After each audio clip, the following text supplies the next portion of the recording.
นี่นะคะเศษอาหารนะคะจากในครัวค่ะอยากรู้ไหมคะว่าเราจะไปทำอะไรกันในสวนหลังบ้านตามมาเลยค่ะจะมาสัมภาษณ์นะคะเพื่อนสนิทนะคะเขาเนี่ยมีความเชี่ยวชาญนะคะแล้วก็ปลูกผักสวนครัวหลังบ้านมานานแล้วค่ะเดี๋ยวเรามาดูนะคะว่าจากกระเทียมนี้นะคะ1 กลีบแบบนี้นะคะแล้วจะปลูกยังไงนะคะให้ได้กระเทียมแบบนี้เลยนะคะ12 กลีบ Hi Patricia Hi How are you Yes เพื่อน Patricia นะคะเขาก็ทำปลูกพืชผักสวนครัวเองนะคะแล้วก็เขาเนี่ยทุกอย่างเนี่ยนะคะเขาก็ชอบที่จะปลูกเพราะว่ามันเป็นผักออร์แกนิกเดี๋ยวเราก็จะมาดูนะคะว่า Patricia เนี่ยเขามีกับขั้นตอนนะคะในการดูแลรักษาสวนของเขาโดยเฉพาะในเรื่องของการปลูกกระเทียมเนี่ยอย่างไรนะคะแล้วก็จะมีเรื่องของปุ๋ยอินทรีย์ด้วยนะคะซึ่งเขาทำเองนะคะในที่หลังบ้านของเขาเนี่ยนะคะ This year I grew garlic and this is the harvest of all the garlic that I grew, and I'm going to be using these to plant again. And I have a small garden, as you can see, so I don't have room for everything, but I'll use this bed to plant for next year. So the way I prepare my bed is first I don't dig anything. It's a no-dig garden. So when I want to remove something like this, for example, which is in the way, I won't pull it out. I just clip it like this. And this will go into the... Because it's very important to leave the roots. Eventually the roots will die over the winter, but it allows all the microbes that are the important nematodes and microbes that are attached to the roots to remain in the soil, and that keeps the soil biome very healthy. And it feeds the soil as the roots decompose, it feeds the soil. So I just cut close to the soil. Here's one. And then this I will use for the compost. Of course, if I find any small weeds, which I do see there, these I do pull out by the roots because I don't want them to grow. So I do pull them out, and when they're small, it's easy to pull them. I make my own compost,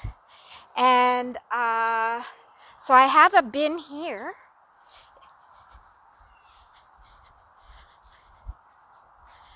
This is where I keep all my food scraps from the kitchen, and I cover them. The food scraps are underneath, and then after I make a pile of about that much, 6 inches, then I cover with old leaves, dry maple leaves, and that adds carbon to the compost. And then I just keep adding kitchen waste. This is from an apple crisp that I made today, and I put coffee grounds in. In about July, I can empty the bin, and then I put it in a big barrel in the garage, and I laid a layer of leaves on top, and as you can see now, it's quite decomposed. The leaves have decomposed, and underneath, I'll show you, there's the compost, and it's nice and black, and there's no smell. In fact, it smells very sweet because it's really beautiful compost.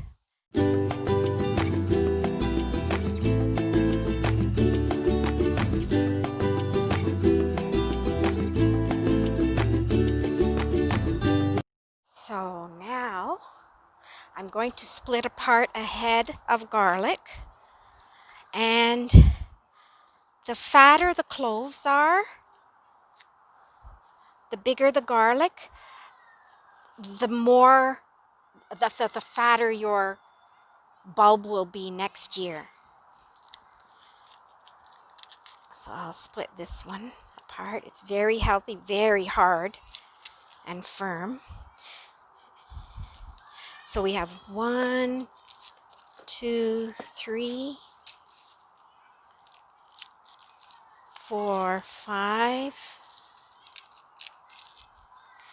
6, 7, 8 cloves. So that was 8 cloves in one head. So each of these cloves will produce another head like that. So I'll have, out of 1 head of garlic, I'll have 8 heads next year. They need to be planted about 3 to 4 inches deep and about 6 inches apart. And we pop the clove into each hole with the base down and pointed up.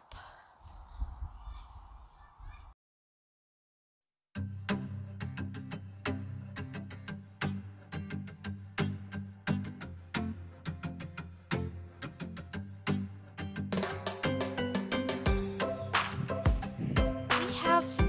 many squirrels in Toronto, and they love digging, searching for nuts in the fall.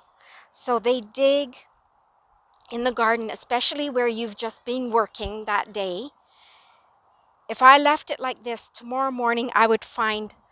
all the bulbs gone. The squirrels would dig them up. They don't eat them, they don't like them,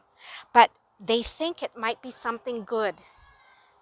for them to eat or hide for the winter for their own food storage. So in order to prevent them from doing that, I put chicken wire down, and I'm just going to get some now, and you'll see what it looks like. And squirrels and all animals actually will not dig when there is chicken wire, because they are instinctually very afraid of getting their paws caught, and then they're trapped. So when they see there's something like this, they won't go near it. They might try, and then they get scared and they run away because they know they could get caught. It's an instinct that the animals have. So it really works well in the garden. And then in the spring, as the garlic's coming up, you can remove it. Now, in order to keep them nice and cozy and warm in the winter, because as you know, we get sometimes -20, -30 centigrade in the winter and snow. In order to keep them cozy, I put about 6 inches of maple leaves that have fallen from the trees to protect them and keep them cozy over the winter.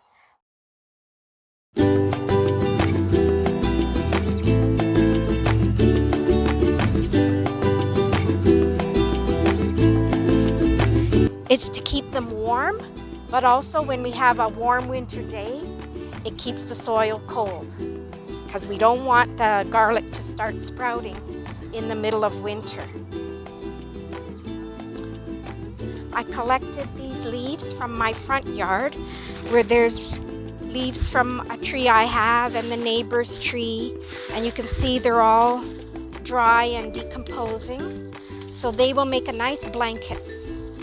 for the garlic over the winter.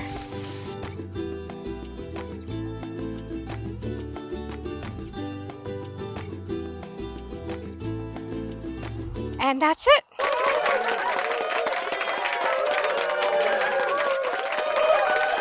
นะคะเราก็ได้รับประโยชน์ได้รับรู้นะคะเกี่ยวกับการทำปุ๋ยหมักการเตรียมดินนะคะเพื่อปลูกผักสวนครัวเองที่บ้านนะคะแล้วก็หวังว่านะคะทุกคนจะได้มีโอกาสนะคะทำปุ๋ยหมักเองนะคะโดยเอาเศษ อาหารในครัวเรือนเนี่ยค่ะมาหมักไว้นะคะ ทั้งปลอดภัยต่อสุขภาพแล้วก็ประหยัดเงินด้วยนะคะ วันนี้ต้องลากันไปก่อนนะคะ ช่วยกดไลค์กดแชร์นะคะ ถ้าชอบวิดีโอนี้ขอบคุณค่ะแล้วพบกันใหม่ครั้งต่อไปค่ะสวัสดีค่ะ